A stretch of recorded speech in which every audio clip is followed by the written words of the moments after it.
हम railway group D भर्ती 2026 5 दस्तावेज कर लें तैयार। आवेदन प्रक्रिया 21 जनवरी 2026 से 20 फरवरी 2026 तक। इस बार आप देखेंगे रेलवे ग्रुप डी में आप शामिल होना चाहते हैं, सबसे पहले आपको कक्षा 10 पास होना चाहिए किसी भी बोर्ड से, चाहे आप यूपी बोर्ड रहें या आपका संस्कृत बोर्ड रहें या आप उर्दू बोर्ड रहें या आपका NIOS बोर्ड रहें, कोई बोर्ड रहें, किसी बोर्ड से आपको कक्षा 10 पास होना चाहिए। यदि आप योग्य हैं तो इस वीडियो में हम आपको पूरी जानकारी आपको देंगे, कौन कौन सा डॉक्यूमेंट लगेगा।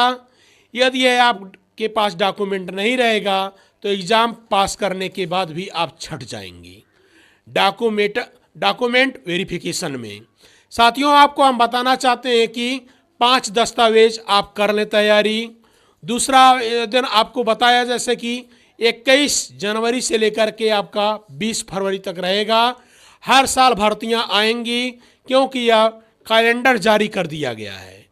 संपूर्ण जानकारी इस वीडियो में हम आपको देंगे। यहाँ पर देखेंगे आप कुल पदों की संख्या आपका 22,000 है।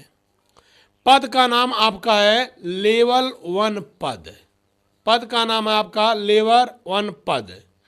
आरक्षित वर्ग का फॉर्म भरने के लिए 500 रुपये लगेंगे। और देखेंगे जो आपके अनारक्षित वर्ग रहेंगे, ऐसी स्थितियों में उनका आपका 500 रुपये अनारक्षित वर्गों के लिए लगेंगे और जो आरक्षित वर्ग रहेंगे उनका 250 रुपये फार्म का लगेगा। अर्थात जो जनरल में आते, सामान्य में आते हैं, उनका 500 रुपये लगेगा। अनिवार्य योग्यता आपका मान्यता प्राप्त बोर्ड से केवल 10वीं पास रहेगा।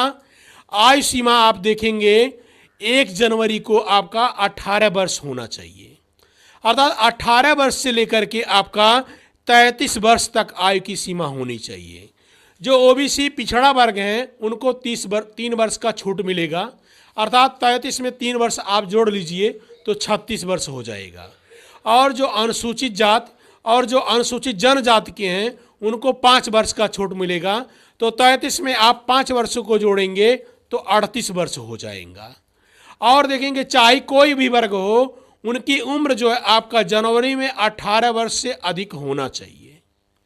अब चयन की प्रक्रिया क्या है? सबसे पहले आपका लिखित परीक्षा होगा। लिखित परीक्षा के बाद आपका फिजिकल होगा।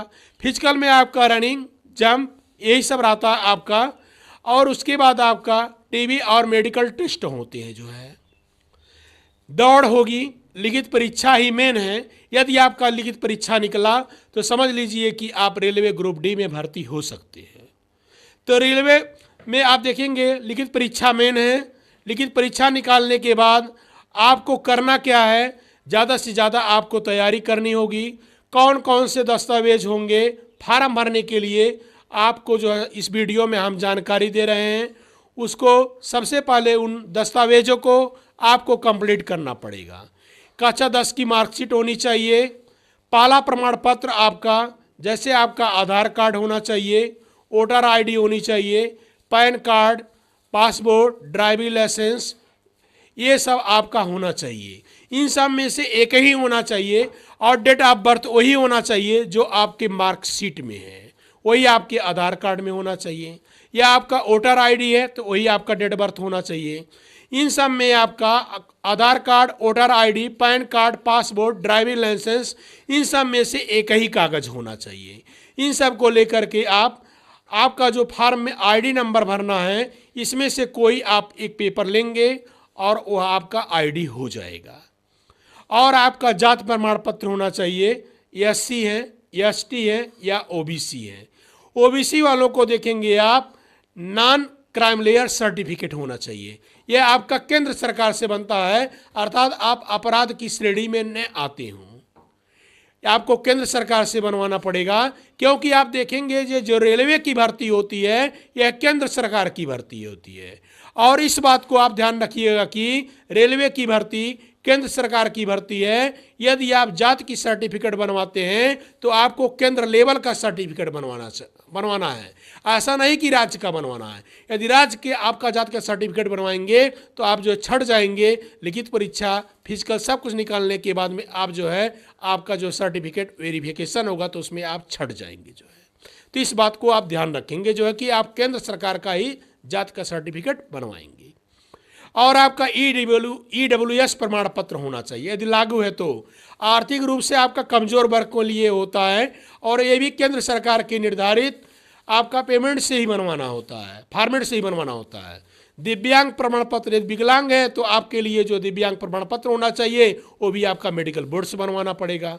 पूर्व सैनिक है तो उसके लिए भी आपका प्रमाण पत्र होना चाहिए। पासपोर्ट साइज फोटो होना चाहिए जो आपका शुद्ध जो है आपका आए, ताकि स्कैनिंग करके आप फॉर्म में लगा सकें। हस्ताक्षर भी क्लियरली होना चाहिए कि जो हस्ताक्षर आप बराबर परमानेंट करते हो वही हस्ताक्षर होना चाहिए, क्योंकि स्कैनिंग की कॉपी और फॉर्म में एडजस्टमेंट होती है आपका जो है। और हस्ताक्षर आप केवल काले और नीले पेन से ही करेंगे, अन्यथा दूसरे पेन से करेंगे तो दिक्कत होगी जो है। और मोबाइल नंबर आपका वही होना चाहिए जो आपके आधार कार्ड में एडजस्टमेंट हो।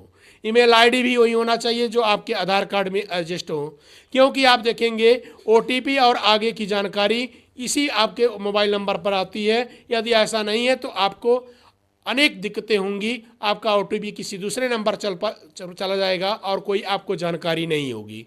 तो एक बार इस तरह के लेटेस्ट न्यूज़ को देखने के लिए हमारे चैनल को सब्सक्राइब, बेल आइकन दबाना न भूलें और फॉलो ज़रूर करें, क्योंकि इस तरह से आपका कोई भी भर्तियाँ आएंगी तो सबसे पहले आपको जानकारी दी जाएगी। ज़्यादा से ज़्यादा आप लोग शेयर